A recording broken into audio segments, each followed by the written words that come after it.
Right. I click to start the stream, and let's see, is it online? Maybe. Yes, it's working, I think. Okay, I'm going to guess it is. Hooray. Hello, everybody.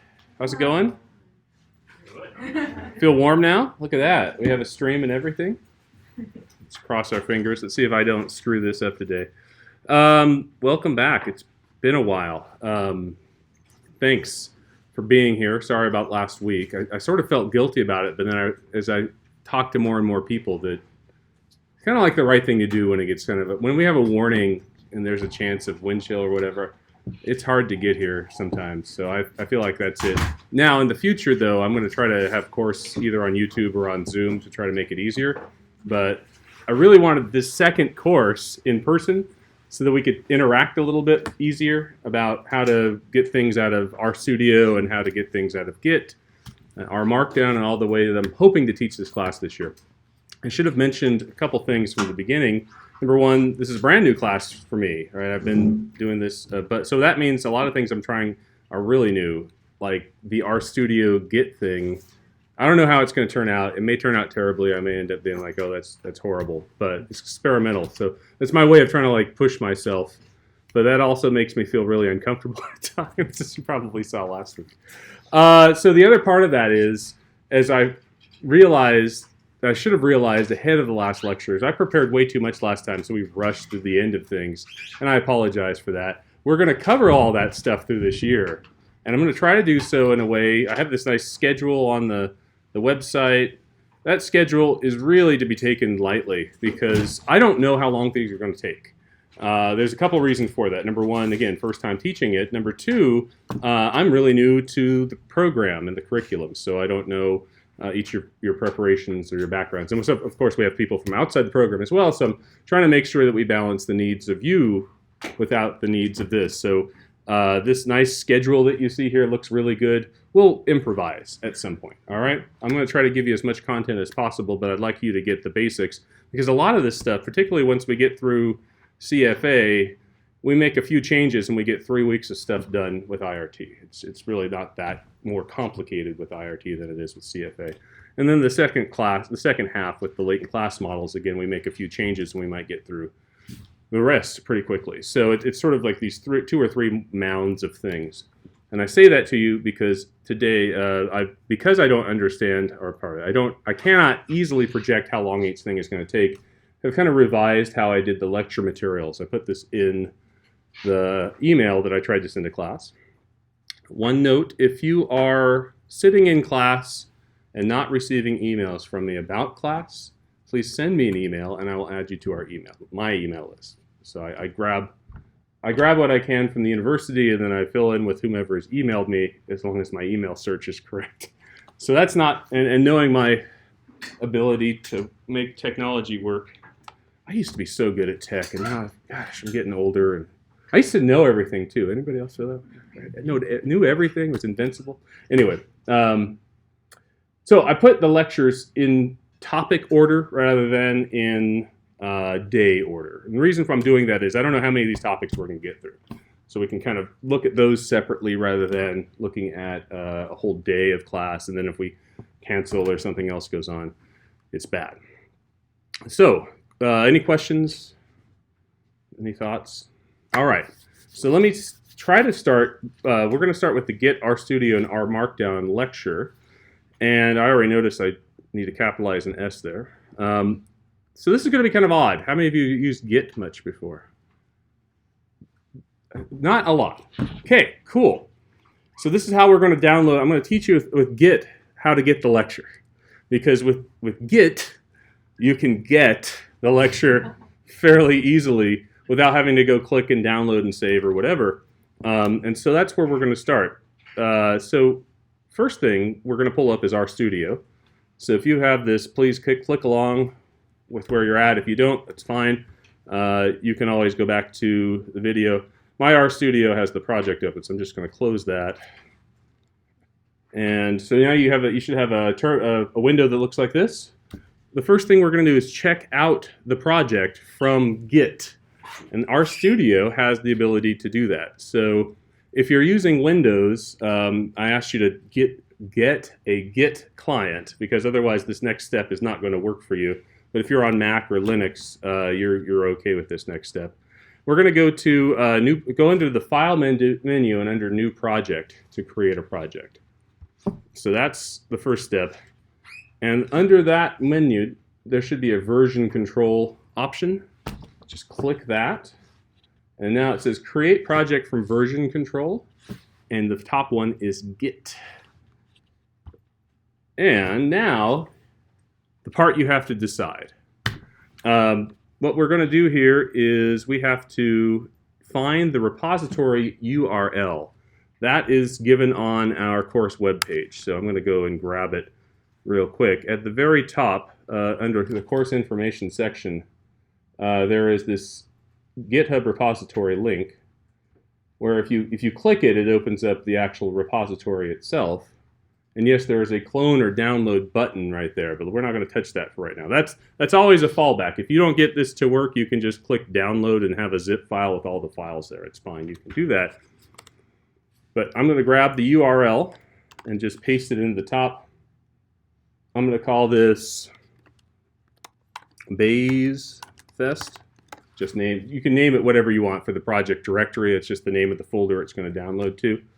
And then finally, where you want to put it on your disk. If you want to keep this your own record where you put your own notes or your own attempts and things that you're doing in, find a location on your disk, on your machine where you can put it and remember where it is.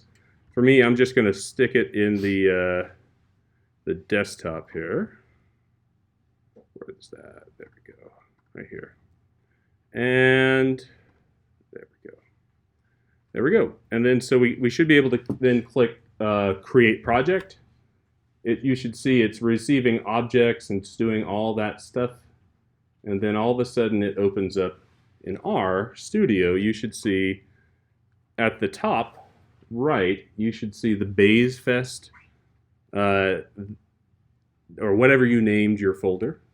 That is the project name. The name of the folder becomes the project name. And an RStudio project is just a collection of folders within a sub area that helps maintain it.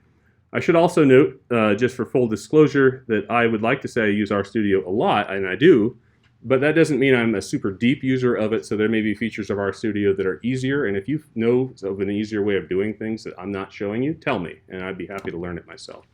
And the same thing goes with Git. I learned these things to the point to start to use it, and whenever things seem hard, then I go and have to learn something else because there's usually an easier way, but that doesn't mean I've encountered the hard things yet. So this is the RStudio project. You should be able to see now in the directory structure, which is on the bottom right, a series of lectures, syllabus, homework, and so forth. Do you have that? Is everybody following along okay? Cool. So now that's it. That's the class. You've received all of the course materials. That's it.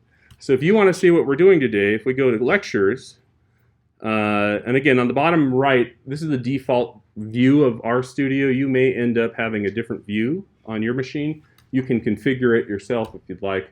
There are options to do so in some of the various menus. I won't get into that just a moment. But under lectures, you'll see O2, Git, RStudio, Our Markdown.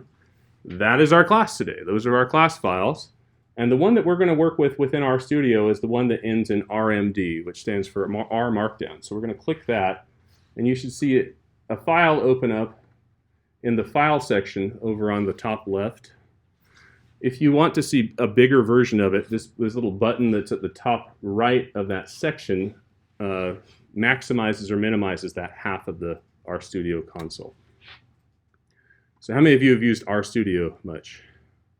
Okay, so a lot more RStudio use, not as much Git, but Git is pretty cool. So now let me tell you a couple things about Git. Actually, let me do a couple things first. This is sort of this odd RStudio Git on Our Markdown buffet. I'm going to call it that today. All right, why not? Right, Friday morning buffet. It's cold outside. You know, warm up with RStudio. Do we get mimosas? You know, that's a great idea. What do you think? 32 ounces right here. Sorry, I should have brought more. The RStudio itself. By the way, does this work with me sitting down? I feel like this is better than me without looking at you. Cool. If you want me to stand up, I will for effect or something like that. Stand up, throw the chair over. The R Markdown file is awesome. If you haven't used R Markdown much before, R Markdown is simply a text file, right? And to make it look nice, you have to use a package called knitter, knit-r. But you should see it. Do you see a knit button at the top of your R Markdown area? If you click that button, it will compile the document. Now, if you're doing this for the first time, it will need to download a few packages. And that takes just a few minutes or a few seconds, really. But when it's done, you should see, well, a couple things. Number one, where it actually shows up, I think by default it pops up a window with HTML with it. I always hate that because I feel like I'm losing the focus of my program. If you hit this little options, what is that, a cog of some sort, some wheel, when you have a preview in window is usually the default option. If you check preview in viewer pane, then it just shows up in the bottom right of RStudio, which I find much more appealing for some reason. But then whenever you want to see what you've done in an RStudio or R Markdown document, you click this knit button. And what it does is it runs all this. It takes all this text and parses it and puts it into an output format that you select. And at the top of the file, I'm telling it I want an HTML document. I can actually change this. If I didn't want an HTML document, I could do something like a Word document. I can click the knit button. In RStudio, by the way, one thing I found is it's really good to learn the keyboard shortcuts. But if you do Control or Command Shift K, it will knit the document for you. And here you can now have a Word document. Right? So it changes the text into whatever you'd like to have. If you're more familiar with slides, if you really want to have a nice slide presentation, any of you use Beamer and LaTeX? Did this for Dr. Aloe. You can do that. Uh-oh, it failed. LaTeX error, too deeply nested. Sorry. Yeah, it's not perfect.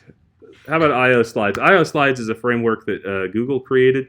It creates slides as HTML. And I think Google created it. But anyway, you can flip through it as a lecture slides now if you'd like. But the point of this is that text is portable. So while you're sitting there thinking, I've got a text file to do all my document in, what Knitter does is actually takes the text and pipes it through another program called Pandoc.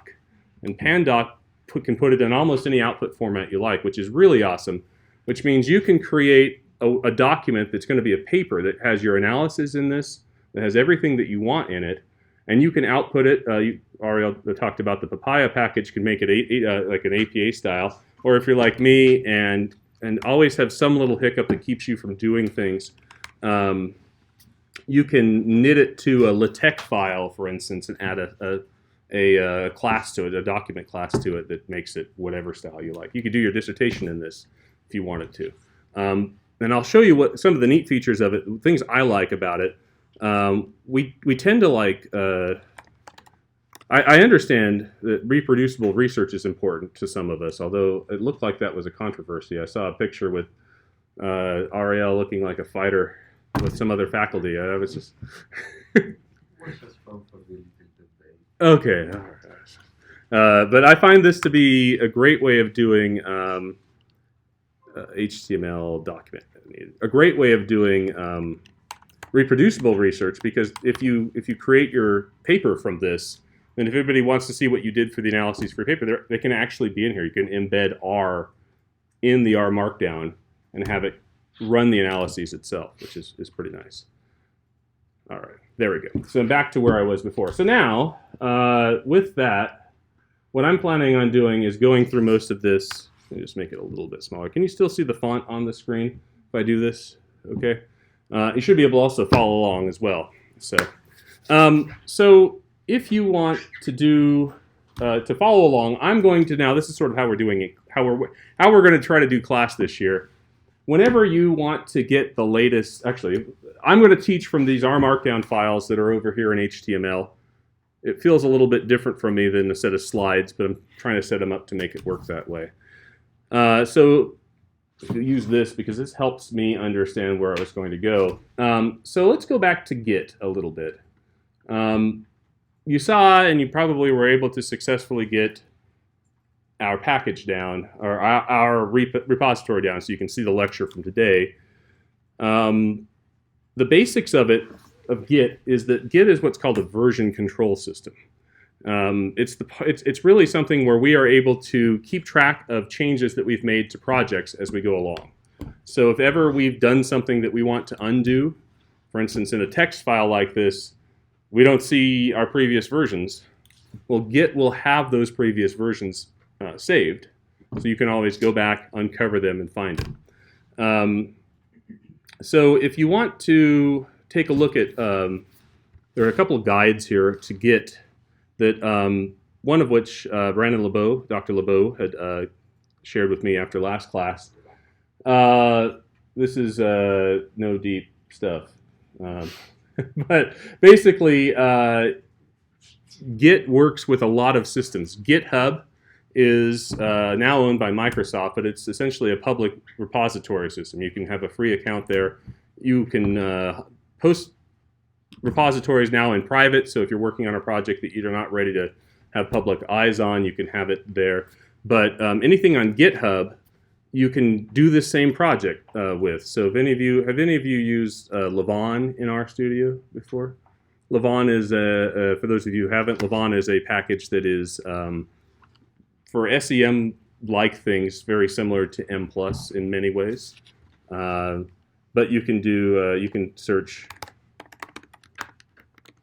GitHub Lavon, and sure enough, you can go and grab the Lavon package if you wanted to see how it worked. You can actually go see the syntax of the code. It's really easy to, grab, make it work. But you can create your own repository. I've started to get in the habit of doing this in the last couple of years because it helps me understand where things go wrong. Because not every program I work in has a nice feature where you can track changes or kind of revisit the past with different versions that you have. So I think that's really helpful in project-based management. Git also, there's lots of details for how you go ahead and add files to Git. Basically, the idea is every time you add a file into your working directory. So wherever we pulled down our BayesFest folder, we can go and add a file. Or if you see typos, which I'm prone to making in large quantity, like, oh, let me fix this. Or if you think of ways that you can add or enhance class, you can make a change to the lecture, right? You could go and say, oh, bad idea, right? Something like this. You can save the file there. And now you've made changes from that file compared with what's up on the website. So how do you reconcile those changes? Git makes it really easy to do that.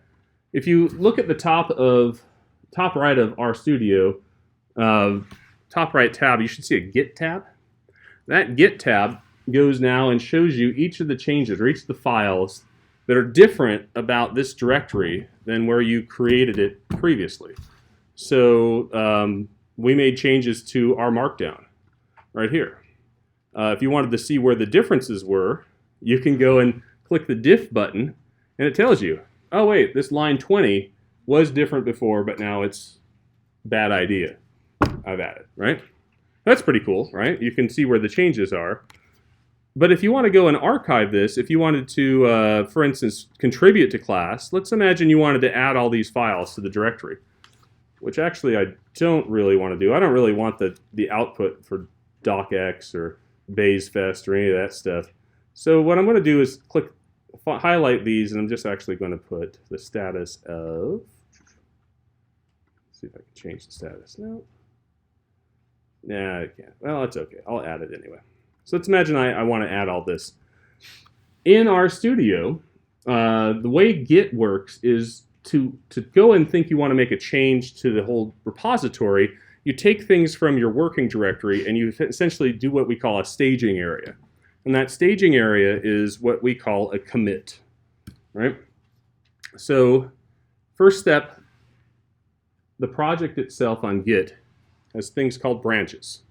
Each branch, master is the one we've checked out of. That's sort of the main. If you're thinking of this as that's the project code that should be executable, that should be runnable, that should be your kind of where you're at with things. But if you want to start making changes, or we want to work as a group, if you click the button that says master, you can then create your own branch. I created a branch called Jonathan. That's my name. To go and see it, nope, it wants to check out from that.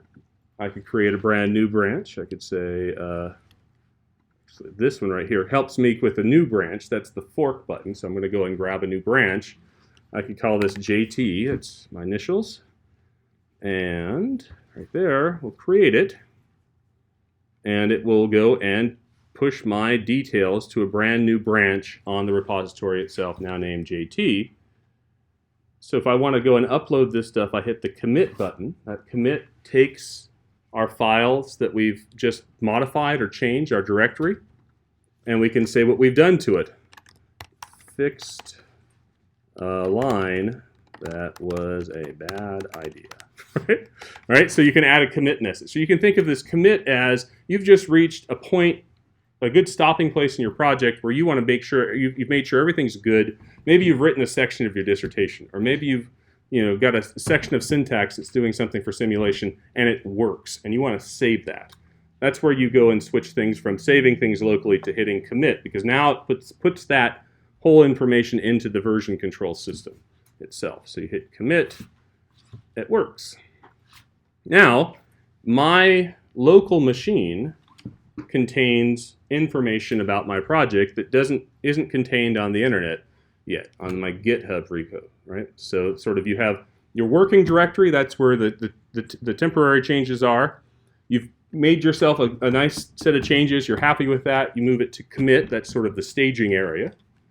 And then if you want to go and save it for all time's sake online, the next thing is to push your information upstream onto the website. So this button that says push right here, we should be able to move that. Now you'll note it says information. Your branch is ahead of origin/JT. That means the JT branch by one commit. That means I've already committed once. I've already staged files ahead one time more than what was online. So if I put push together, what's going to happen is it's going to take all my changes, push them online, that message goes away, and now online what you should be able to see is that, if I refresh this, I have a new branch, recently pushed branches. There's a JT branch right here. And so now my project is up online. I can save it there if I want to. You're welcome to work in your own branch if you want to make your own notes, and you can actually move that to your own repository if you want to. For class, that's fine. Or if you wanted to share those notes, I can teach you how to do that. There's a button to push called a pull request, which allows me, as the person who's running the repo, to say, okay, hey, Lisa, you have found a few typos, and you found a big error in my syntax and fixed it. That's great. Could you contribute it? So you push the pull request button. I get an email that says Lisa wants to fix your code, and then I get to compare differences, hit a button, and then that becomes part of the master branch. So, questions or comments on Git? So you don't have to do all that, right? That's not what I'm using Git for. Is two things. Number one, I want this to be I want you to have the ability to use it. Number two, I want you to learn how to use it because I found it to be very useful in building my own projects. So I have a bunch of Git repositories that are hidden from public view on various things I'm currently working on to have version control. So I'm hoping to give you some experience with that. But at the very least, let's imagine you come back next week. You say, I don't want to get into Git yet. So what do I need to do? If you want to go and get the latest version of class, what you end up doing is switch the branch to master, or however you want to, and click pull. Pull will pull down the latest version of all the files that's on the master branch, or whatever branch you're on. I would switch over to master. That's usually the best one to be at, because that'll be the latest version of everything. And it will pull down the files, and you'll be able to see the current master branch of class. That's it. You get all the lecture files there. You'll probably get them there in partial, like what I'm working on as I go forward, because sometimes I'll get to a place where I want to save my work. I'll commit, and you can work with that. You can also go and take a look at what I've done. There's a whole history of commits, so you can see what I did with the project. You can go back in time, so this is helpful. If you're doing this, maybe not so helpful with class, although you can take a look and be like, gosh, he's really inefficient. But if you're in your own project, that's that history. That's the version control of making sure that you find which files are, what you did in the past and maybe where you overwrote things or made something that worked not work now. So that's the plan with it. What do you think? See a helicopter flying this way. Quick clarification. So if I'm editing these notes and I want to make sure that I'm not sending my edits to the website, the only way to publish it is to commit and push. To push to your branch. That's right. You can push puts it on the website. Commit keeps it to your computer. Yeah, so you never have to push the website. You can commit your own notes over and over and over again. Totally cool. But if you, it probably would be good to, once you do that, you start getting into some issues we can get into in a little bit in the future, maybe next week when we get into class. The biggest part, if you have your own branch, how do you sync it with the master branch, I guess is it. So I don't know. That's a good question. So, yeah. No question. When I make some changes on the files in my computer, when I update to the latest version, with the latest version will cover my changes. That's the problem, right? It will. So if you update to the latest version, it may say there's some differences. It actually, depending on, and I haven't used it in RStudio. I usually use the command line.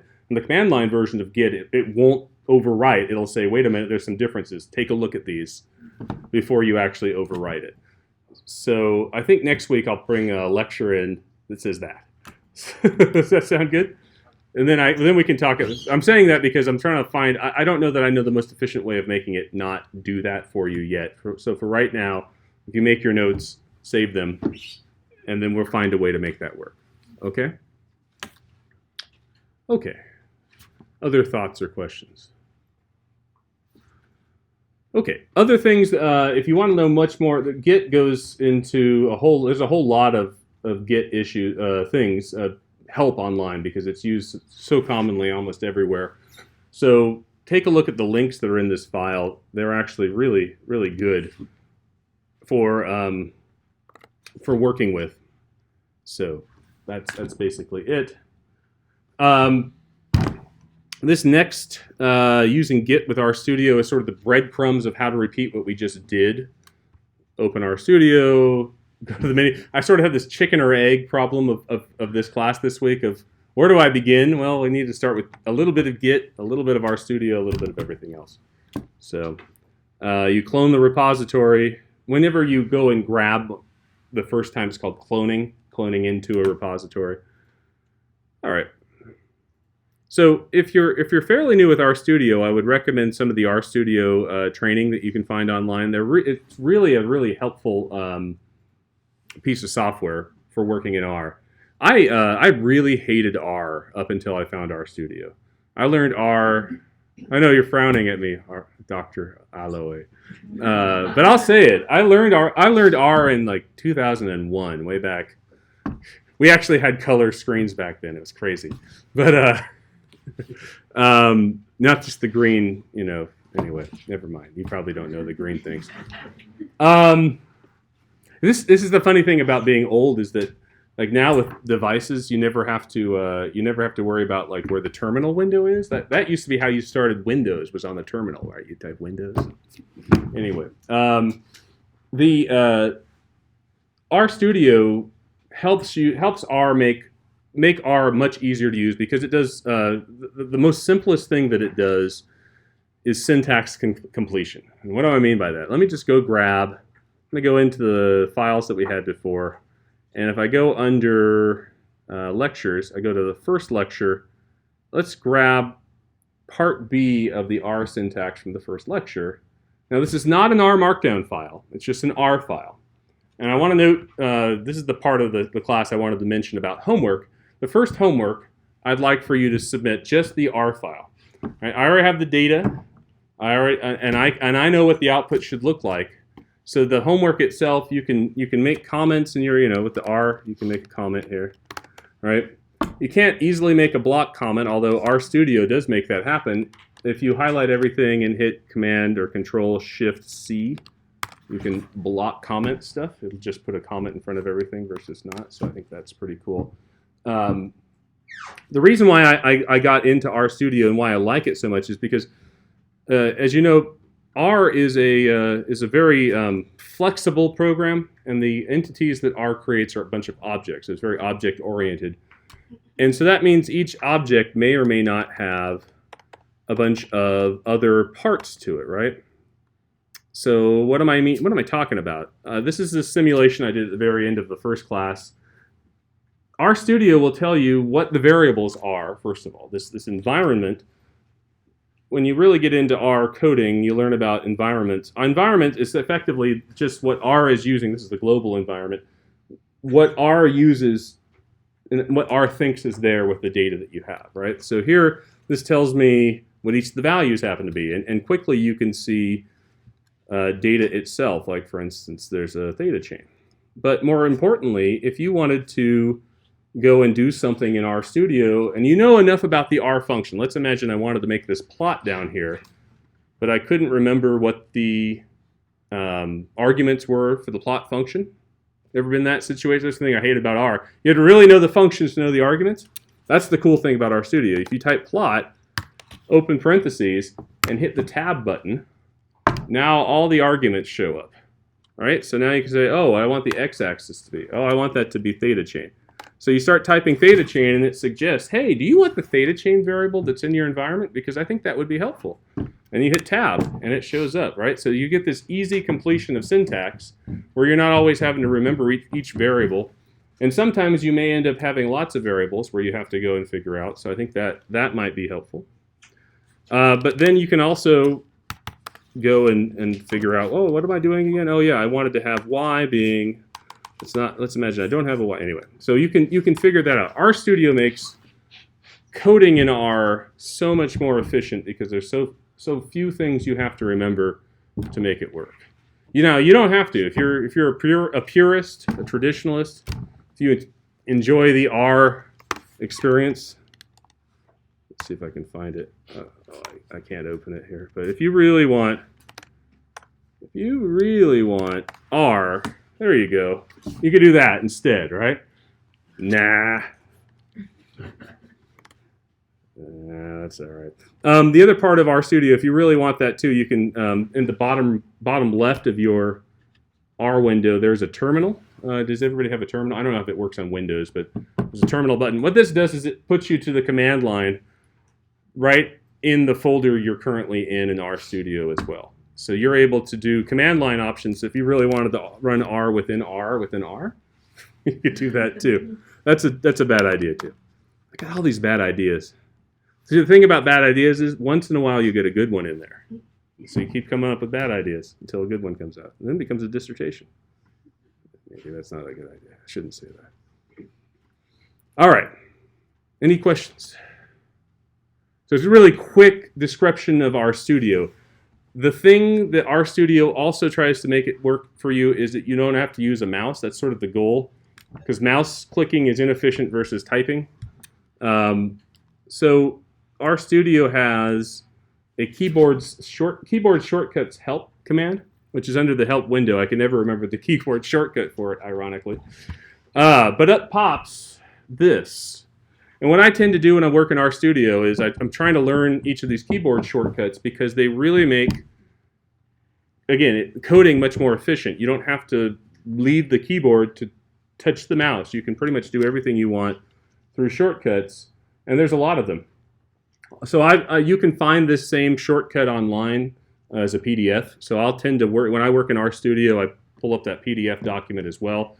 I may flip between the two to try to figure out what I want. I don't know all of these because some of them are used so infrequently, but a lot of them work really, really well And so I would just encourage you to get in the habit of that if you're using RStudio. It saves you a heck of a lot of time in coding.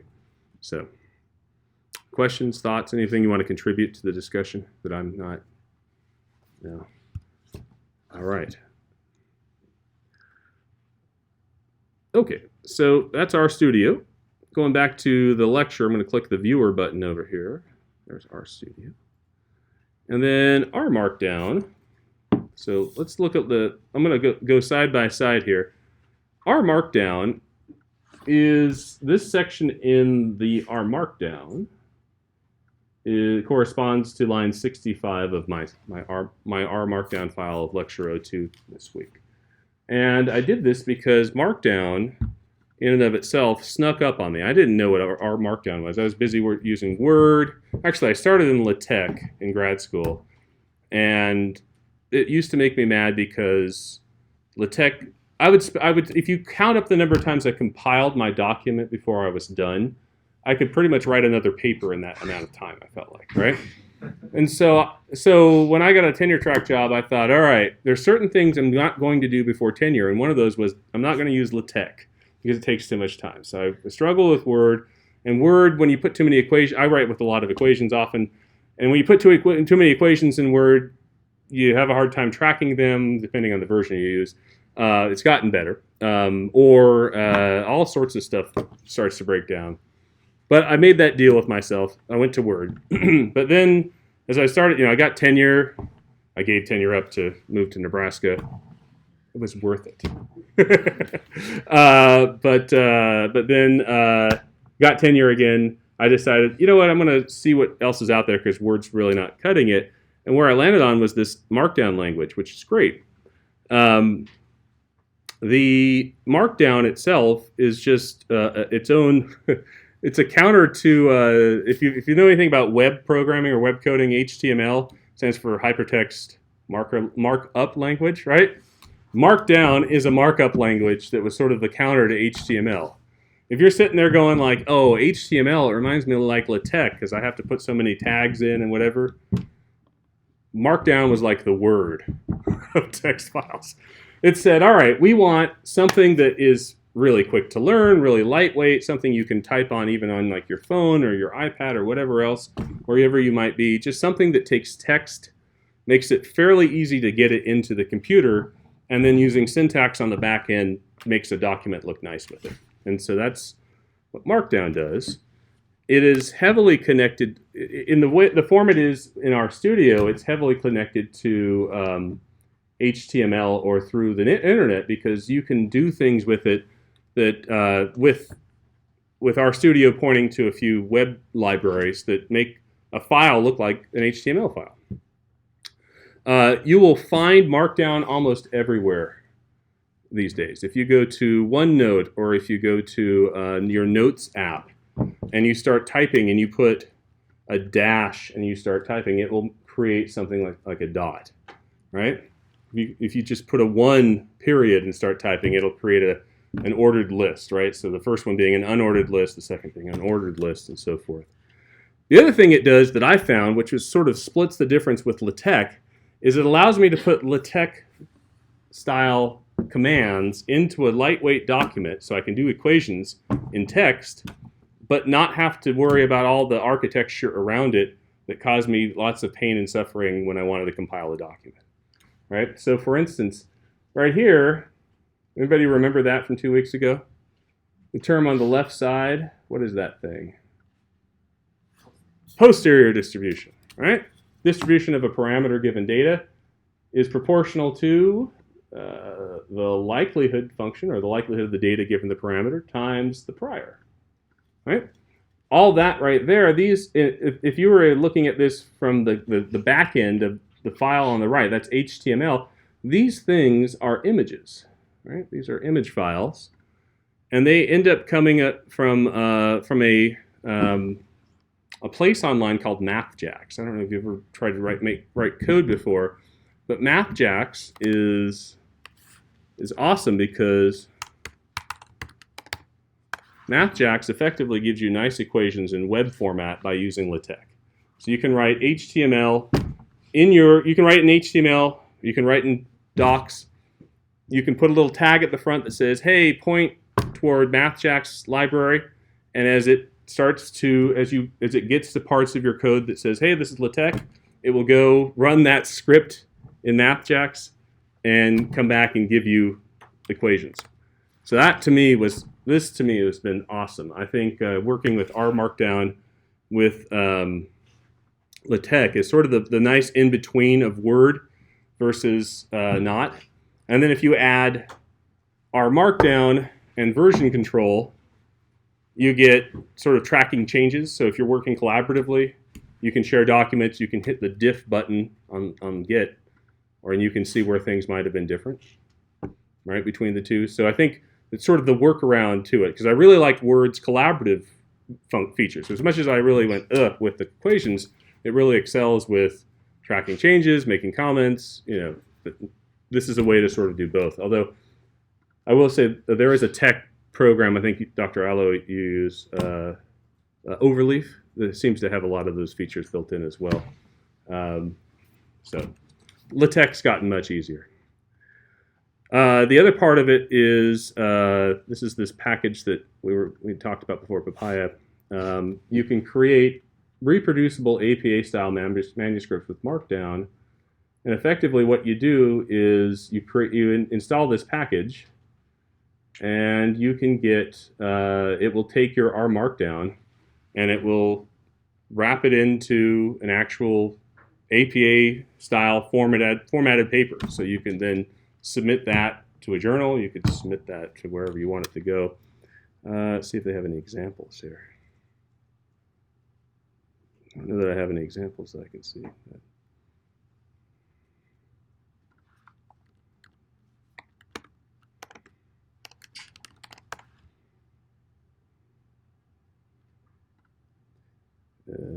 There's the example file, and this is the output of that file, this PDF. It's like an APA-style manuscript, right? So, pretty cool, huh?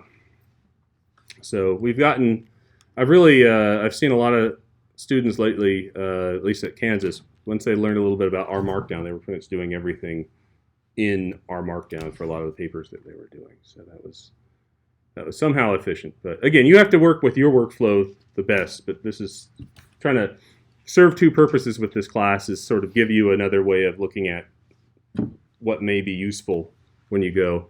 And also, which you may encounter if you go into the job market these days. But we'll figure that out. The other part about R Markdown that's nice is that you can embed R scripts. So up to this point, all we've had is just text, right? Lots and lots of text. When you get to our Markdown example, now you can embed your script, right? Now I have, in this script, you put these three, I don't even know what these are called, single quote. It's at the top left of my keyboard on the Mac here. I don't remember what it is on Windows. But you put those three in, and you put in braces, R, the lowercase r, and here I put the word echo equals true, which basically takes all the text that you put for script in, and it shows it in output over here, right? As you can imagine, if you put echo equals false, you won't see it on the right, right? Which means if you're writing your manuscript in R Markdown, putting this here, recompiling, and now you don't see it. You just see the results, right? So you can actually embed results of R. What this does is access the R main environment. So all the variables, all the numbers, everything in it is right there. You don't have to type a number in your text. You can just go and grab it in code and have it display in text as well. So it's right there. So you can write the whole thing where it's reproducible. Literally, you can just take this file, take data, or if you're like me, take your simulation results and write from it. But I'm going to turn that back. So in R, though, what happens is this section of syntax in R Markdown is called a chunk. And so you can even see it down here in the bottom part, this little bottom line of the syntax editor. It will go and tell you the sections of your document you're working in, and I'm in chunk number 1. I did not give it a name. You can actually name your chunks. I always forget to change the name, and it doesn't like that. If you name it, you have to give every chunk a different name. So if I'm copying and pasting for lecture or something, it's frustrating. But here's my chunk. It's just the same syntax from before. And if you want to run the entire thing, you can hit this play button up here, and you'll see green. You saw the green that went through? That's it running each line of syntax. And if I tell it to plot, the plots will show up just below that in the document itself, right? So you don't even have to be over in the HTML. You can see this in the document itself, just like you were working in R in the console window with your syntax before. The other part of it that's nice is that you can also, instead of running the whole chunk simultaneously, you can just put your cursor in there and execute lines of code. So if you're new to RStudio, this run button up here is dangerous sometimes, but to run a selected line, I typically just put my cursor somewhere. I hit Command or Control and Return, and it runs that section, right? So it just run to run. Been around my son. It just run to function. By the way, he insisted I have a yellow watch band today, so there we go. I thought it was. This is for him. The function itself, it knew to run this entire set of syntax. The same thing goes here. You can run each of the values, and if you wanted to, you can go interact with the console and figure out where the values happen to be in the in memory as well. The true theta 0, right? So you can see the actual numbers themselves. So, questions, thoughts? Have you used this type of features before? Am I talking too much to you? No. Okay, some of you haven't. That's good. All right. I'm trying to teach, but at the same time, this is my not knowing who you are as well. I'm getting there. I will learn you. All right. So that's about it. Our Markdown. There we go. Any other? One thing I will note about the chunks, for those of you who've used this before, if you can put multiple chunks in your document, and it's possible if you just all of a sudden start editing, you pull up R, you don't save any of your previous workspace before, and you jump down to the last chunk you were in, and if it depends on any of the variables from previous ones, you'll have to run the whole thing to begin with. You have to, and the way to tell what's there is if you go check out the environment, that's sort of what R has in its memory for the data it has. So if it's not in memory, it won't run in that chunk. It'll just tell you, I don't know what this variable is. R has a search procedure. There's actually tons of things about environments in R, but R ends up searching the global environment last, and if it's not there, it's like, I have no idea where your thing is, so sorry. Okay. So, got through RStudio, got through Git, got through our Markdown, talk about class. And again, homework, just you can do an R Markdown file, that's fine, but just having R script itself is just fine with me, having the R ending, because to check it, I will run it. So that's how I do. All right, shall we move on? Okay, now getting into lectures here. Lecture 3 is where we're going to get into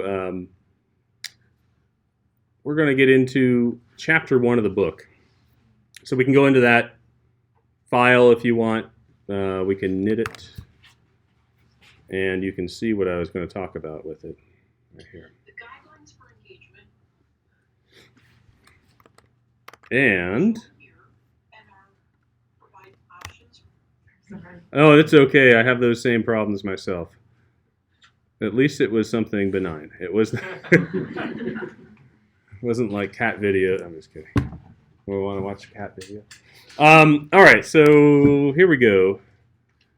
Lecture 1 overview. So I'm starting to go through the book, and I'm thinking about sort of the best way to present the material. And so sometimes I go with chapters. So chapters 1, 2, and 3 I went through because there's parts of each of those I want to go into and talk about. Maybe not dwell on, maybe not go and think largely about all the topics, but enough to sort of hit the high points of things I wanted to mention as we go forward.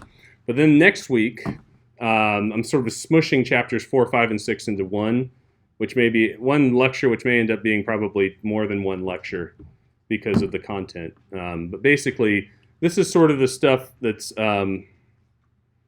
philosophical. Anybody have a synonym I'm thinking of here? Fluffy? Not fluffy. It's the part where if you've drinking, I cannot talk today. You know what makes it worse is I've got, people I'm supposed to be colleagues with here. I'm supposed to be all your colleagues. It's either fluffy or squishy. Squishy, thank you, fluffy. Yeah. If you've drank the Bayes Kool-Aid, if you were like the capital B Bayesian, or better yet, capital all caps Bayesian, right? This stuff is why you're like Bayes is truth. But I'm sort of talking about it a little bit less as Bayes is truth and more about let's be more pragmatic. Some of this holds. I think all of it holds. There's nothing wrong in the book. There are parts that I would probably say differently. Of course, I would say differently. I'm a different person. But what we're going to do here is start with Chapter 1. Chapter 1 is Overview of Assessment and Psychometric Modeling. Basically, this chapter is, hey, what's assessment? Okay, sounds good. Psychometric modeling, yeah, probably need that too. But really, I think the underlying theme of it is trying to build the process of assessment as a sort of a bank of evidence to make claims about people. So you know where that's going. You can't say that without evidence-centered design, which is interesting, right? Can I share a story, Dr. Hoffman? You need my permission? Well, it's about you. Because it's sort of this nice thing. I sort of had this feeling also, maybe you did too. You hear evidence-centered design. I remember we were having this conversation. I think it was one of the first times you've heard it or where we started talking about it. Like, why is it called that? Or better yet, Like wet water? I was going to say, like, if it had to be called that as a thing, what was it before that? Right? So I think that's sort of where, where I'm like, that's interesting. Yeah, why did we have to have it be evidence-centered design? What was it before? And I know you probably can tell me more about that before that, right? We got all the different frameworks for validity, right? Do you do that a lot in your classes? Yeah, okay. So I don't know validity very well. It's just, I hate most of them. Actually, I'll just tell you this. I hate most of those frameworks. And the reason why I hate it is it all starts with a score. And the way I look at things is to get to the score, you've got all this to deal with. And without this, you can't go and have that. And so I think this is sort of the nice part of if I am going to talk about where that is, I can go with that. I think evidence-centered design's on the good list. So I'm good with that. But there's sort of everything that you need to have ahead of time sort of doesn't show up, at least when I was in school reading those frameworks or whatever. So, okay. So they had logic. This is like the hit show of things that I used to like skip over in school. All right, I don't know about you. Logic. By the way, unidimensional IRT. Used to do that too. Yeah, classical test theory. Sorry, I'm serious. Yeah, the unidimensional things are just boring to me. I think that's where I was at. It just bores me. It's just me though. I'm going to be real. This is being recorded on the internet and everything. It's okay. Just me being bored. But some of it's important though. It's nice. Toulmin diagrams. Basically, this is the idea of you're trying to make a claim like Frank is not proficient in subtraction, right? And then why do you think that, right? So Frank answers a subtraction item incorrectly, right? And there's all this stuff that goes with it, logic-wise, backing, rebuttal data, and so forth. But really the idea is if you have deductive reasoning, you think that Frank is not so proficient in subtraction, then you're basically going from data right here, data to claim, that's deductive. Frank answered the problem incorrectly, and so went this way, right? And then likewise, inductive reasoning is sort of the backwards. And I just saw that I had not closed a LaTeX tag, so there we go. There should be an arrow there. There it goes. Anyway, right arrow, LaTeX. All right. So basically that's sort of the background and logic that you need to think about how we're going to take data and we're going to start making claims about people on the basis of data. The nice thing about Bayes is it enters this with, instead of saying, if this, if data, then claim, right? Or if claim, then data, it goes and brings about and tries to quantify the certainty with what those statements are made, right? The idea that, yeah, okay, so Frank answered a subtraction item incorrectly, but why would that be the case? Or better yet, does that mean he's absolutely not proficient in subtraction, or is there some type of probability associated with it? That's where the Bayes part comes in to sort of quantify that probability as part of evidence. And then again, it's not just Bayes that does that. It's pretty much every other method as well. The part that Bayes does a little bit more directly is that the probability itself is explicitly put into a Bayesian model. It's part of the model itself. Right, so if you were to think, I had it in my last lecture file, but we talked about the post-area distribution is essentially the density or the likelihood of theta being a parameter. If that parameter was the probability, Bayes' theorem directly gives you that ability to talk about the parameter, whereas in other parts, basically, what's the range of probability that we expect? How much evidence do we have to suggest that's the case? If you're using non-Bayes, it's not as direct as talking about the parameter specifically. You have to invoke other things to make it happen. I think that's my summary of it. Right? And depending on your philosophy as a person that does non-Bayesian statistics, you may or may not be making the right claims based on it. So this is sort of the weird part of Bayes versus ML, which is they both are trying to do the same thing, but they're going about it in different ways. Does that make sense? All right. So there's a side note that I thought was important here, and I'm going to tell you why. We adopt a philosophical position that asserts that our models are necessarily wrong, though hopefully useful. This sentiment, most closely associated with George Box, has been widely reinforced throughout the statistical literature, as well as the literatures associated with different psychometric modeling paradigms. I will tell you that I'm tired of this quote. You know this quote by George Box? I think every stats book ever has. Oh my God. I hate it. And you know what I hate it for? It's like the justification for being stupid with modeling. That's how I feel of it, right? Right? All models are wrong, so therefore I'm going to run the dumb one because it might be useful, right? That's to me, it's sort of like, that's the part that I hate about it. I've seen it used and hijacked for that reason. I think it's clearly a good idea that say everything is wrong. There's no way that we can easily capture everything about the world simplified into what we're trying to do right now. I don't think that's for debate. I think that seems necessarily okay. But I've seen this used for bad by saying, well, all models are wrong. So look at that. I'm just going to use the Rosh. Sorry, what's that? Wrong, exactly. I was just, sorry, this was sort of the, if you're going into my head why I had to say that and why I put this quote here is, in my previous job, there were some faculty there who really loved this quote to the point of making some really wrong decisions about assessment that involved making very bad inferences about students and hurting what they were doing. And so that's where I really, really hated where it was going. Well, all models are wrong, so I'm just going to use this one because it's not just wrong, it's really wrong, right? You know, did you know that you don't need equating if you just make all the parameters equal to each other? Always. All models are wrong, right? Not a good idea, anyway. By the way, my saying that was me trying to be sarcasm voice. And I hear from other people I'm really bad at that. But yes, there is a need for equating. Yes, it's important. And yeah, most parameters are going to be different from each other. What do you think that does to your inferences about students if you go and make all the parameters equal? If you have be bad. If you had a Rosh model, and instead of saying all the discrimination parameters were equal, you said, hey, not just discrimination, but but difficulty as well.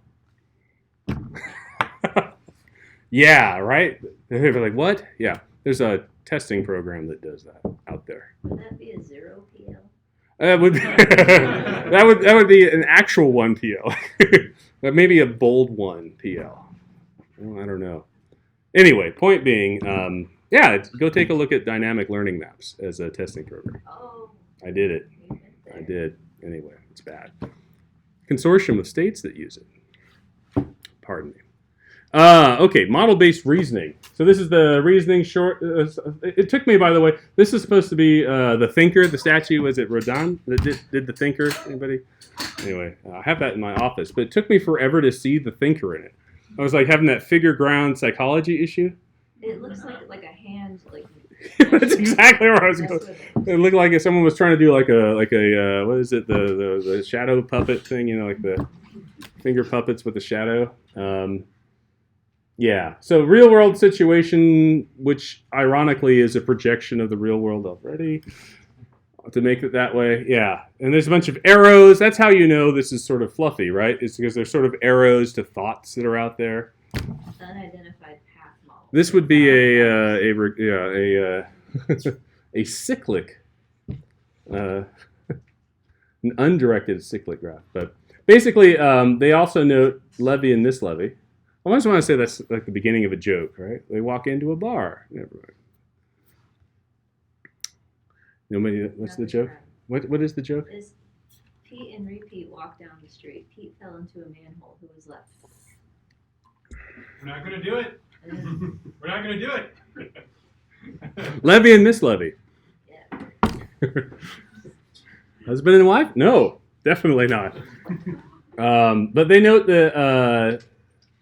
By the way, I have to have great respect for both of them. And so my joking is only because they probably had that conversation themselves about their name. I'm sure they've gotten it. Yeah, and while I hope you'll also note, while I say this is the stuff I sort of flip over, yes, it is important, and I'm glad they put it in the book. I probably would have done the same. It was a good decision. But that saying, you know, but they note that they follow an epistemic interpretation of probability. Oh man.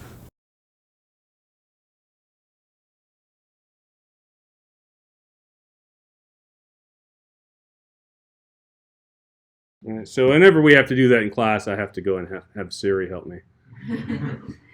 Siri says, relating to knowledge of the degree of its validation. So basically, it's the idea that they're trying to think about sort of this is knowledge being kind of, to me, prior belief, and validation is sort of like what you've observed. It's sort of how I look at epistemic.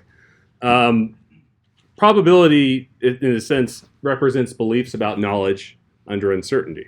That's the perspective they're taking. And I think that's not different than a lot of people's views of probability. I think only in the purely philosophical point you get in these debates.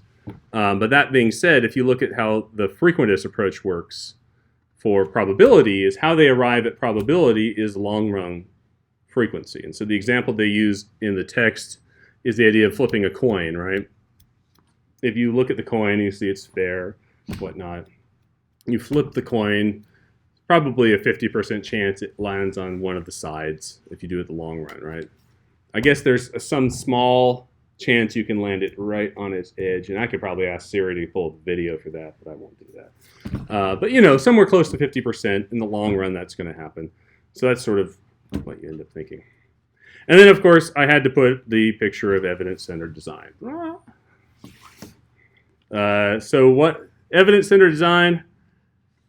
You have a student model. This is what we call the structural model in SEM. How the circles relate to each other.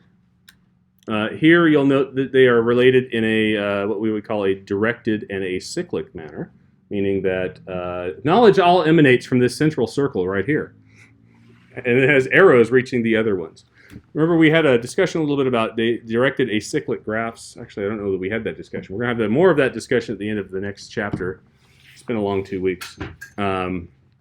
The idea here is this is a very specific type of model about a person. This is making very, very, very strong claims about someone, right? That basically, if you think of a circle as, let's take it as a knowledge about some type of concept in a class, right? So maybe this is a prerequisite concept to learning other concepts itself. That's a pretty strong statement if you think about it, right? A weaker version of that statement would be, yeah, each of these concepts are related. They're related in a way that I'm not going to be able to say, but I'm just going to draw a big box around them, or I'll put double-sided arrows to them, and I'll say, yeah, they're somehow related but I'm not able to go and tease out exactly the nature of that relationship, what has to come first. Or better yet, some people, some things come first, other people, other things come first, right? There's lots of ways of saying it. But this is a very strong statement put into a student model. On the other side of that, you have the task model, which is effectively what students are put to do. And in between, you've got kind of the measurement model, the evidence, right, where you're trying to take tasks and link them to the student parts themselves. That's at least my view of a part of evidence-centered design. Is that what you get to, or am I missing something? I'm not an expert in it, so I'm just going to say that. If I said something wrong, also. Okay. It's not really controversial, right? It's sort of a nice logical depiction of what we sort of do when we build a measurement model. Although a lot of times, those of you who work outside or work in assessment positions here, how many of your measurement models have student models that look like this? Crickets, right? Yeah, right. It's very unidimensional, right? Usually, or it's multidimensional through a bunch of unidimensional methods, right? What's the student model for that? So anyway, I'm just saying that because, not to put it down. It's just noting of it. I think what we're building to is more of this look to things. From a test development perspective, specifically, we kind of think about this as what kind of claims we want to make about a student, what sorts of behaviors will help us make sense of those claims, and what kind of tasks might elicit those behaviors. That's a good point. Yeah, the behavior part in between rather than me just saying. Very good. Yes, thank you. Thank you for adding that. That isn't entirely the case. My apologies. Okay, there you go. Well, we're right about the time where we take about 10-minute break. So how about we do that now, and then we'll come back and do chapters 2 and 3. All right. All right. We have JAGs coming up. So don't make sure you get hydrated at break. All right. Thanks, everybody.